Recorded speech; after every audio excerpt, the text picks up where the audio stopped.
I want you to picture the scene. Because if you don't get the atmosphere right, the rest of this story, it just doesn't land. Right. It's July 25, 1965. We were in Newport, Rhode Island, at the Newport Folk Festival. And we really need to be clear about what this festival meant. This was Right. not, Coachella. This wasn't some big party in the desert. Yeah. It was almost like church. Right. It was a pilgrimage. The air is thick with salt spray and some very, very specific expectations. Mm. The crowd is there for acoustic guitars, for protest songs, for, the purity of the human voice, completely uncorrupted by machinery. They want authenticity. That's the key word. That's it. And then the golden boy of the entire movement, Bob Dylan, walks onto the stage. He's what, 24 at this point? 24 years old. He is the voice of a generation. But he's not holding his usual acoustic Martin guitar. He's holding a Fender Stratocaster. A sunburst finish, a solid body. It's basically an electric weapon in this context. And he doesn't just hold it, he plugs it in. And the band behind him, the Paul Butterfield Blues Band, they launch into Maggie's Farm. And the first thing that hits that crowd isn't the melody. Not at all. It's the volume. It was deafening. I mean, as they remember, folk concerts were quiet. You could hear the wind. You could hear someone cough in the back row. Yeah. This was, by 1965 standards, military-grade noise. And what happens? The crowd doesn't just dislike it. Oh, no. They lose their minds. They're booing. They're screaming. There were reports. I don't know if they're apocryphal, but reports of people actually weeping in the aisles. And the big one, the story that always gets told, is Pete Seeger. The patriarch of folk. Yeah. Probably the nicest man in the entire history of music. And even he was reportedly so angry he ran backstage looking for an axe to cut the power cables. An axe? An axe. Now, to be fair to Pete, he later said it was really because the distortion was so bad he couldn't hear Dylan's lyrics, which he thought was the most important part. Okay, so it was a sound quality issue for him. For him, yes. Mm-hmm. But the mythology remains. He wanted to kill the sound. It wasn't just a bad gig, though, was it? It was seen as something much deeper. A betrayal. A moral failure. Like he had sold his soul to the highest bidder. And that reaction, that visceral, emotional, just gut punch, is the perfect place to start our deep dive today. It really is. Because it encapsulates everything we're going to talk about. That moment wasn't really about the decibel level. It wasn't even about the instrument itself. No, it was a battle over a very specific word. You said it before. Authenticity. That's the buzzword. It is. The crowd felt that the acoustic sound was honest, human, real. Oh, the electric sound. That was commercial. It was artificial. It was industrial.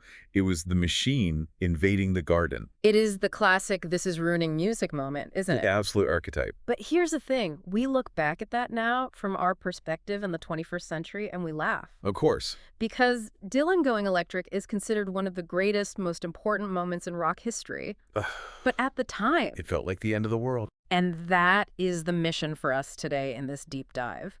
We have a massive stack of sources here. Music history, sociological analysis, some fascinating new data on artificial intelligence. Right. And what we're going to do is trace this controversial evolution of music from the early 20th century all the way to what feels like the impending AI revolution. We want to figure out why every single generation believes the next generation is actively destroying culture. Is it just grumpy old people yelling at clouds? Or is there something deeper going on? And it is definitely deeper. We're going to uncover this recurring pattern, a kind of technological panic. Right. We'll see how the arguments used against AI today are almost identical to the arguments used against the electric guitar, against the synthesizer, even against the printing press. So let's unpack this. To understand where we're going with AI, we have to understand where we came from. Absolutely. Let's go back to that great divide, that moment just before Dylan plugged in. Right. So if we look at the early 1900s, say, a bit to the 1940s, American music had these shared roots. You had the blues, folk, country, gospel. And obviously they sound different. Totally different. You wouldn't confuse a Delta blues track with a high church hymn. No. But they shared a technology, if you can even call it that. Which was basically no technology. Essentially, yes. They were acoustic, they were regional, and crucially, they were performed live. This was music at a human scale. I love that phrase, human scale. It's music you could make on a porch. Exactly. I Yeah. mean, think about the physics of it. If you wanted to be heard, you had to sing loud. You had project. Right. If you wanted a beat, you stomped your foot on the floorboards. Yeah. The volume was limited by pure physics, by how much air your lungs could push, or how hard you could strum a steel wire. It was intimate by necessity. And because of that physical limitation, the boundaries between these genres were actually quite porous, weren't they? I was reading in the notes that musicians borrowed from each other constantly before the record labels came in and really segregated everything. Oh, absolutely. I mean, a country player in Tennessee and a blues player in Mississippi might be playing the exact same songs, just with a slightly different lilt, a different accent. So it was a shared musical language. It was. But then Yeah. the 1950s hit, Yeah. and we got what we can call the electric shock. This is where the technology shifts and the culture shifts right along with it. Amplification arrives. But explain that to me. Why does an amplifier change the feeling of the music so much? It's not just about being louder, is it? It's not just about making things louder, no. Yeah. It's about two other things. Sustain and distortion. An acoustic guitar note, it dies out pretty fast. You pluck it, Right, and it fades. right. But an electric guitar, you hit that note, and with an amplifier, it just hangs there. It screams. It can go on forever. And if you turn it up loud enough, the signal clips, it gets distorted. But that grit. That grit, that fuzz, that sounds like machinery. Sounds like a factory. Doesn't sound like a tree anymore. So suddenly, bands can play much larger venues. They can drown out a screaming crowd. The whole tone of the music gets more aggressive. And coincidentally, or maybe not so coincidentally, this is the exact moment when the teenager emerges as a distinct market. The two are completely linked. Inextricably linked. I mean, before the 50s, you were a child, and then you were an adult, you went to work. Yep. The teenager was basically a marketing invention, a demographic that suddenly had leisure time and a little bit of disposable income And what does a teenager want more than anything? to separate themselves from their parents. And nothing separates you from your parents faster than a wall of noise. Precisely.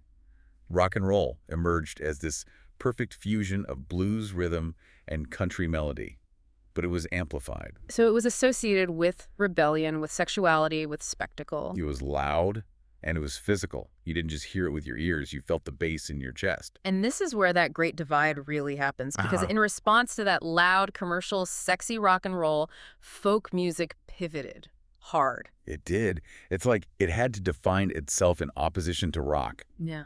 Folk decided to become the voice of conscience. If rock was about partying and teenage rebellion, folk decided it was about being serious. It was political. It was intellectual. And crucially, it was strictly acoustic. You know, it's almost a class war, isn't it? I was looking at the demographics in our source material. How so? Well, folk music was linked to universities, to the labor movements.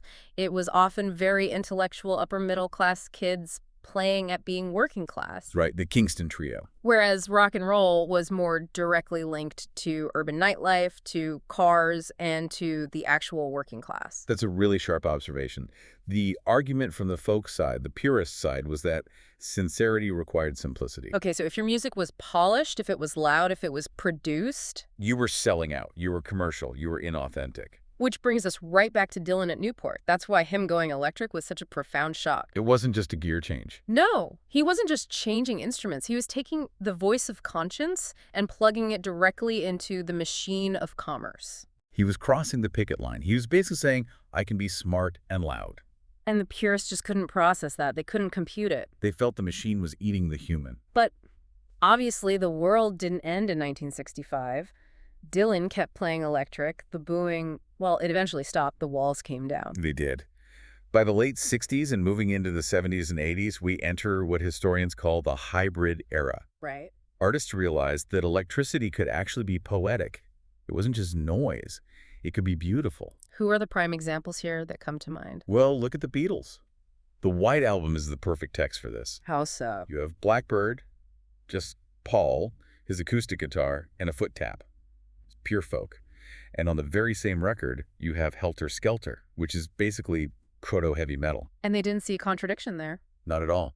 Or think about Led Zeppelin. People think of them as these loud Viking rock gods, but half their catalog is just straight-up British folk music. Mandolins and acoustic guitars, yeah. Or Neil Young. He is the patron saint of this whole thing. He'll play an acoustic set that will make you weep, and then he'll plug in Old Black, his famous Les Paul, and create a hurricane of glorious distortion. So the debate shifted. It stopped being this ideological war of, which side are you on? Right. And it became more of a tool choice. What sound does this particular song need? Exactly. But just as things calmed down, just as we got comfortable with electricity, technology threw another wrench in the gears. It always does. The 90s and 2000s arrive, and now we are not fighting about acoustic versus electric anymore. We're fighting about analog versus digital. The fragmentation era. This is where hip-hop and electronic music completely reshaped the battlefield. Yeah. The argument wasn't about amplification anymore. It was about human versus programmed. This is the argument I heard constantly growing up. That's not real music, you just pushed a button. It's a computer doing all the work for you. Which, by the way, completely ignores how incredibly hard it is to program a drum machine to have any kind of swing or feel. Oh, it's impossible. I've tried to make beats. It sounds like a robot falling down a flight of stairs if you don't know what you're doing. Laughs. It's an art form in itself.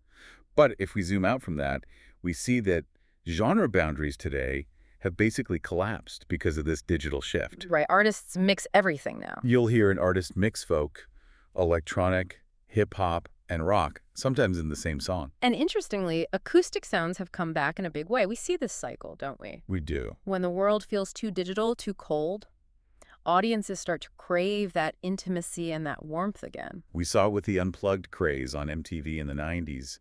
Nirvana Unplugged is a classic album. And we see it today with the massive popularity of indie folk. It's like a pendulum. When technology pushes us too far into the artificial, the human ear just craves the sound of fingers on a string, the scratch of a guitar pick, the imperfection. But here is where it gets really, really interesting to me. We think this isn't real music thing is a modern phenomenon. We think it started with Dylan or maybe with synthesizers in the 80s. But the sources you brought, they show this goes back centuries. It's not new at all. It is a universal pattern of musical outrage. It's almost a distinctively human trait. We fear the new sound. Let's just walk through the history for a second. Go back to the 1600s. Okay. The shift from the Renaissance to the Baroque era. Wait, hold on a second. People were outraged by Baroque music. The stuff we think of as, fancy, polite, tea party music. Vivaldi. Oh, absolutely. You have to understand the context. Renaissance music, think Palestrina, that sort of thing, was viewed as perfect. Yeah. It was about mathematical purity. Balance. Restraint. Exactly. It was music for God, meant to reflect the perfection of the heavens. It was orderly. Okay. So what did Baroque do that was so offensive? Then Baroque composers come along, Monteverdi and later on Bach, and they start emphasizing emotional drama. They added dissonance. They added crazy ornamentation. Critics at the time called it excessive. They called it manipulative. Manipulative, yes. They thought it was confusing the listener with too much theatricality, with too much emotion. They thought it was debasing the purity of the art form by trying to make you feel too much. That sounds exactly like what people said about early rock and roll. It's the same critique. It's too much. It's purely physical. It's bypassing the intellect. You are appealing to the base emotions. Now, fast forward to the 1800s, the shift from the classical to the romantic era. So you go from the discipline and balance of someone like Mozart to the extreme personal expression of Beethoven or Wagner. And let me guess, the critics hated it. They called it self-indulgent. They said it lacked discipline. There's a famous critique of Beethoven where a reviewer basically says, this is just chaos. Why is he making it all about himself? The ego is seen as offensive. And then the big one, the one everyone knows about, 1913, The Rite of Spring. Igor Stravinsky. The premiere in Paris. This is famous for a very good reason. It literally caused a riot. A literal riot. I mean, people were shouting, throwing things at the stage, fighting in the aisles. The police had to be called to the theater. Why? I mean, what could a classical orchestra possibly play that makes people throw punches at each other? It was the rhythm. It was violent. It was irregular. It didn't follow the beautiful, predictable patterns people were used to.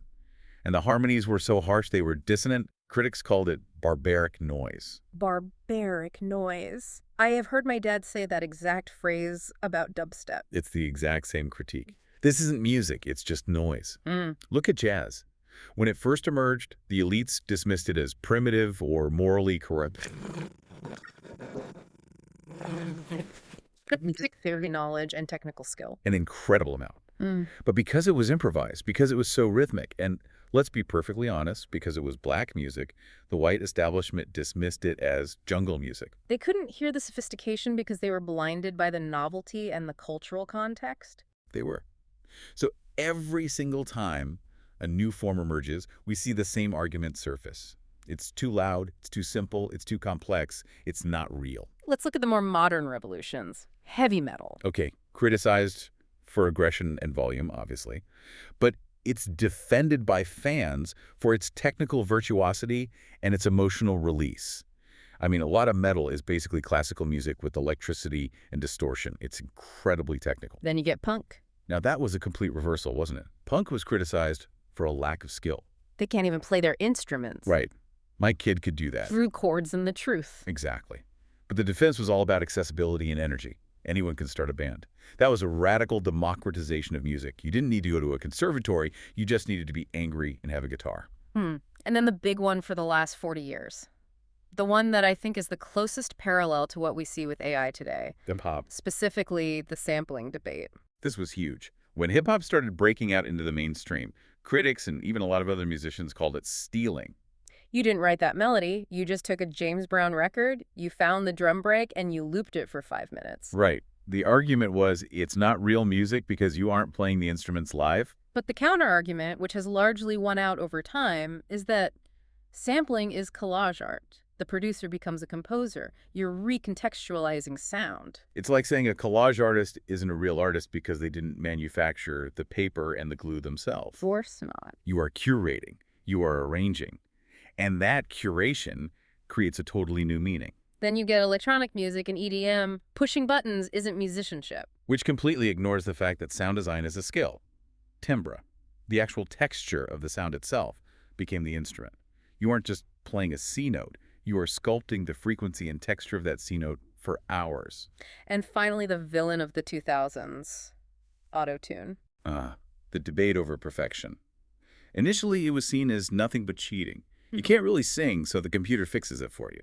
But over time, especially with artists like T-Pain, it became accepted as a stylistic choice. Like a vocoder or a distortion pedal. It's an aesthetic, not just a correction tool. So we have this clear pattern, but there is one genre that seems to be the permanent punching bag for all of these arguments all the time, and that's pop music. Pop is the paradox, isn't it? Yeah. Because pop isn't a specific sound. It's just a moving target of whatever is dominant at any given moment. But the critiques are incredibly consistent, whether we are talking about Tin Pan Alley in the 1920s or K-pop today. It's too commercial. It's shallow. It takes less skill. Right. Let's break those down. It's too commercial. Well, yeah, commercial appeal is the entire point of pop music. It's shallow. Well, it often deals with universal, simple emotions like love and heartbreak that everyone on the planet can relate to. That's a feature, not a bug. And it takes less skill. Usually that just means the skill has shifted. It's moved from, say, virtuosic performance to incredibly crafted production or songwriting. And technology always drives pop. Always. Look at the crooners in the 1940s, like Frank Sinatra or Bing Crosby. Yeah. Before the microphone, a singer had to project like an opera singer just to be heard in the back of a hall. Right. The microphone allowed for intimacy. You could whisper into it. You could be subtle. Critics at the time said it was cheating because they weren't using real vocal power. Then you get the studio era with Michael Jackson and Madonna. The producer Quincy Jones, for example, becomes the architect of the entire sound. And now we're in the algorithm era. Songs are getting shorter. The hooks have to happen in the first 10 seconds. They're designed for playlists and TikTok. And the critique is that it's dumbing music down for short attention spans. But the counter-argument is that accessibility is not the opposite of depth.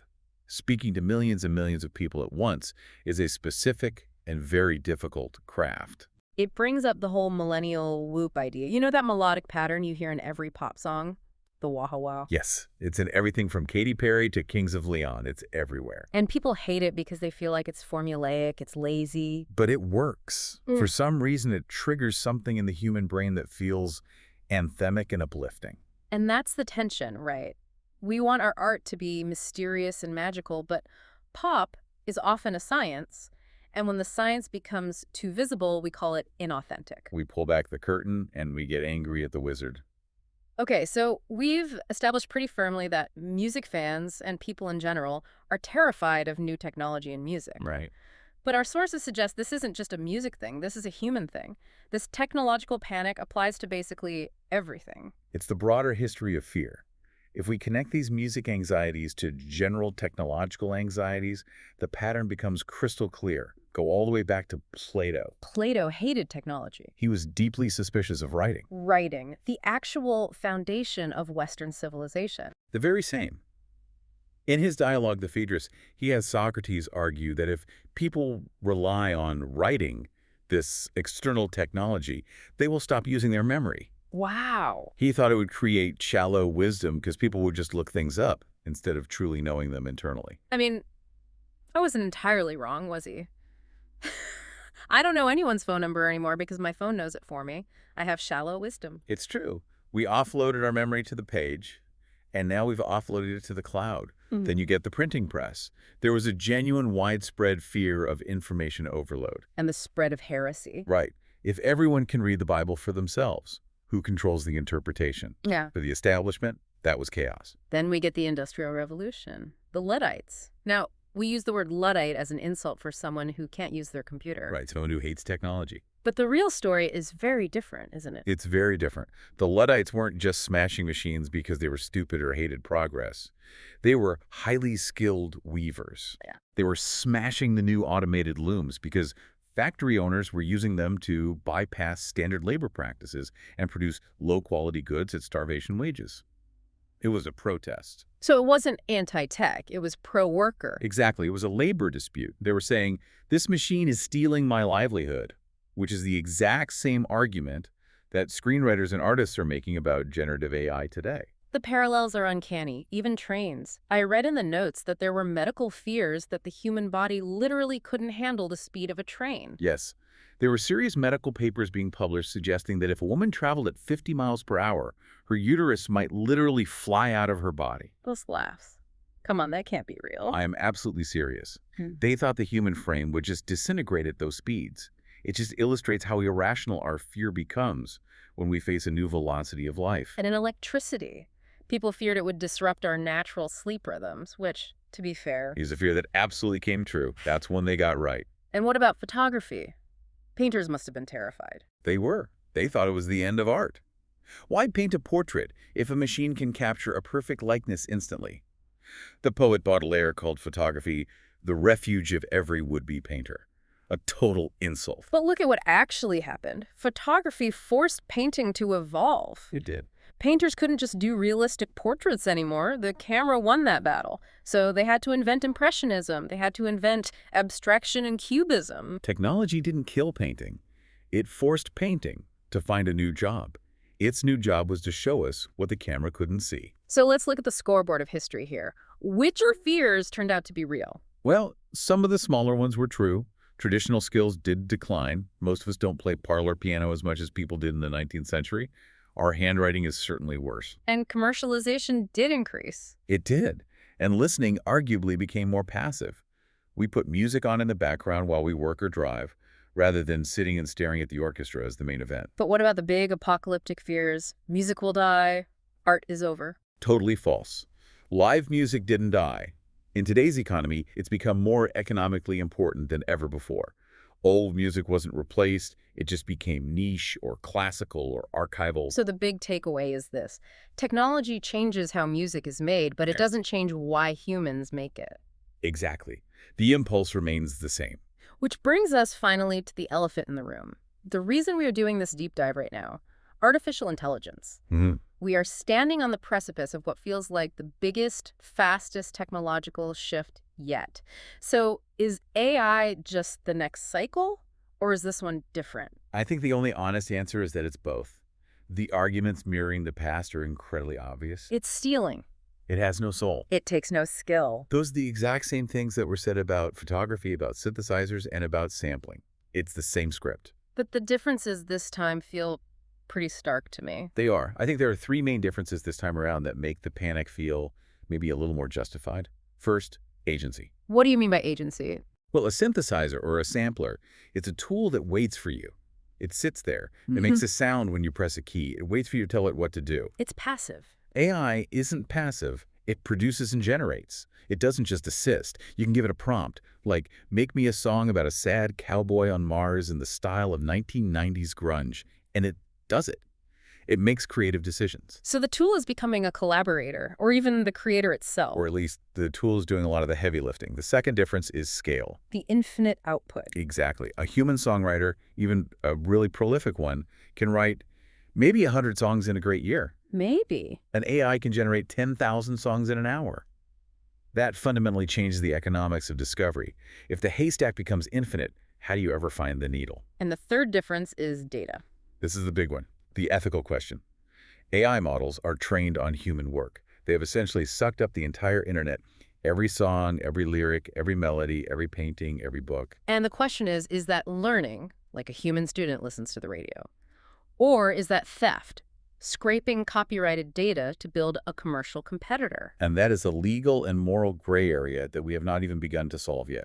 Which leads right into the monetization debate. This is the hottest topic right now. Should AI-generated music be monetized? There are really strong arguments on both sides. The argument for monetization is that AI is a tool, like any other. The Photoshop argument. Exactly. Just because you use Photoshop doesn't mean you aren't an artist. The argument is that curation is labor. Writing a good prompt is labor. Editing the output is labor. And if you use a tool to make something people enjoy, you should be incentivized for that work. But the argument against it is powerful. It's very powerful. It goes right back to that training data. If the AI was trained on the unpaid labor of millions of artists who did not consent, then monetizing the output feels like you're laundering stolen goods. Plus, there's the economic fear of flooding the market.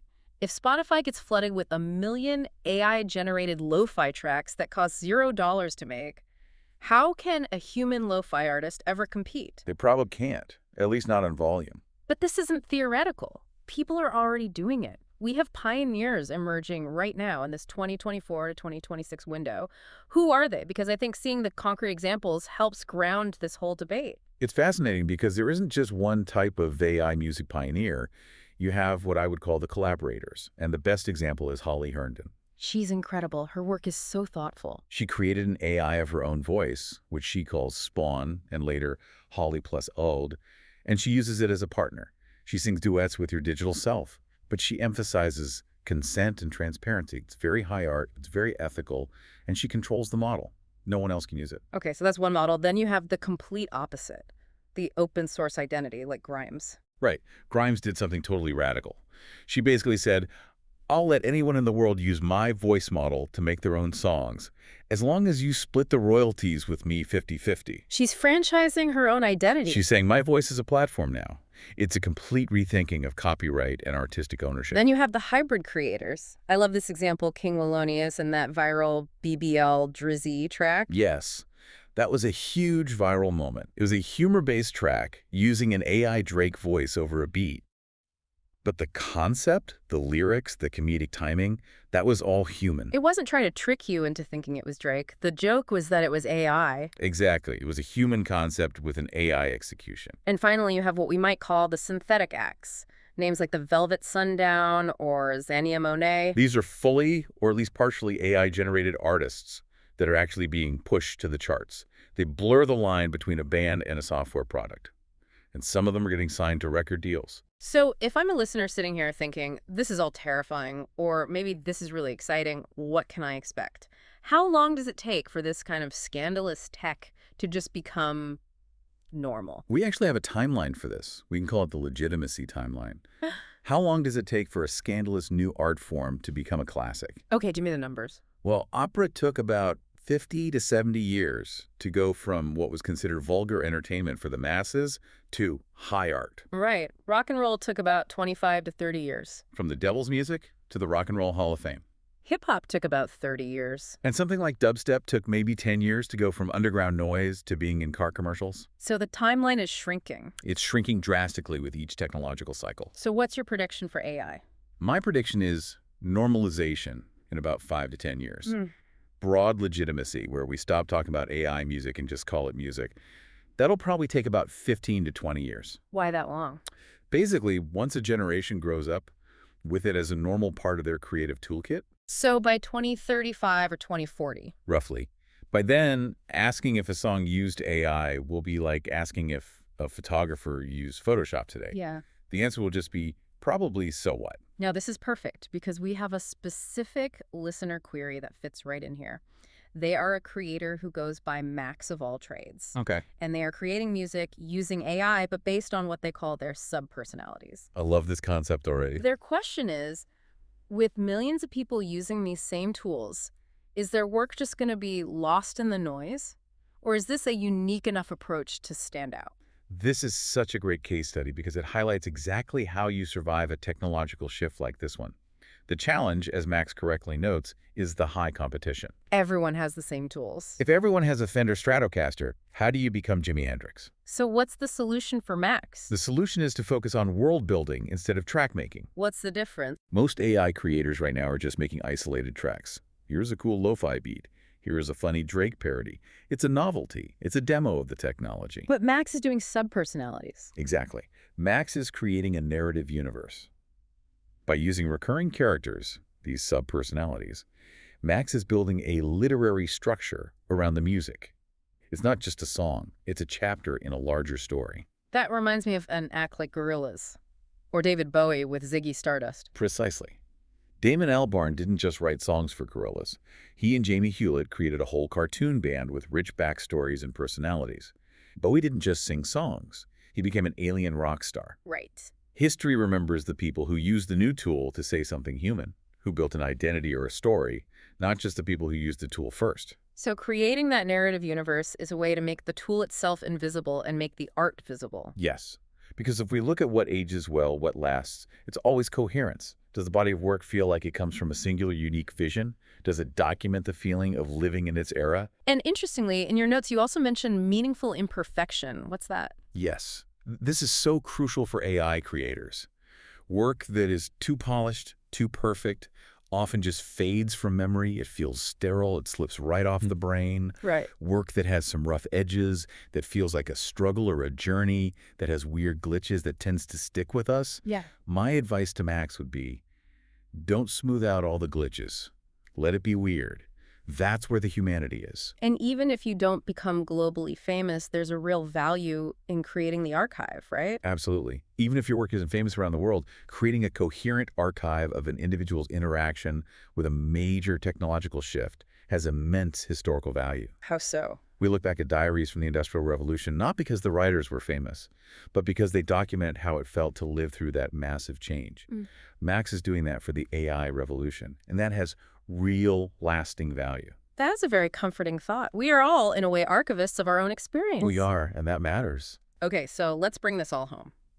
We have gone from the acoustic guitar betrayal at Newport all the way to the synthetic future of AI. It feels like a huge journey. It is a lot. But if we synthesize it all down, we see two necessary forces that are constantly at play in culture: preservation and evolution. Preservation is honoring the roots, the depth, the history. It's the acoustic guitar at Newport. And evolution is breaking the boundaries, reflecting the present moment, using the new tools. It's the electric guitar. It's the AI model. And culture needs both of those forces to function. What happens if you only have one? Well, if you only have preservation, culture stagnates. It becomes a museum. It's dead. But if you only have evolution... Then culture loses its memory. It becomes unrooted, disposable, meaningless. You need the friction between the two. So the conflict, the outrage, the arguments, the booing at Dylan, that's not a bug in the system. That's the feature. That's the engine of culture working as intended. The friction creates the heat that moves everything forward. I want to leave the listener with one final thought today. We've talked at length about how every generation seems to reject the new sound. So the next time you hear a new genre or you see an AI-generated song and you feel that knee-jerk reaction of this is garbage or this isn't real music, Ask yourself a question. when you reject that new sound, are you really defending quality? Are you really defending the objective standards of art? Or are you just defending the soundtrack of your own youth? It's a tough question to answer honestly about your It really is, but just remember, the tool changes. From the lute to the piano to the turntable to the neural network, but the human impulse to connect, to tell a story with sound, that remains exactly the same. And in the end, that is what matters. Thanks for diving deep with us. We'll see you in the future.